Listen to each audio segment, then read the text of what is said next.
महाराष्ट्राच्या मुख्यमंत्री पदासाठी केंद्रीय राज्यमंत्री मुरलीधर मोहोळ यांच्या नावाची चर्चाही गेल्या काही दिवसांपासून सुरू आहे। मात्र खुद्द मुरलीधर मोहोळ यांनी ट्विट करत त्याचं खंडन केलं आहे।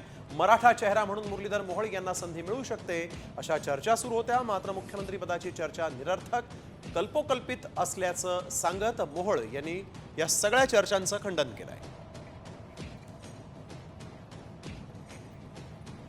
समाज माध्यमांमधून माझ्या नावाची महाराष्ट्राच्या मुख्यमंत्री पदासाठी होणारी चर्चा निरर्थक आणि कल्पोकल्पित आहे।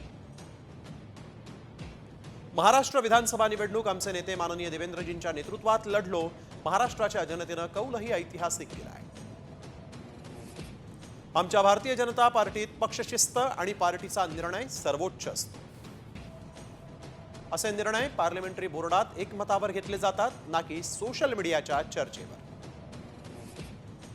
आणि पार्लमेंटरी बोर्डात एकदा का निर्णय झाला तर पार्टीचा निर्णय आमच्यासाठी सर्वोच्च असतो। म्हणूनच माझ्या नावाची सोशल मीडियात होणारी चर्चा ही अर्थहीन आहे।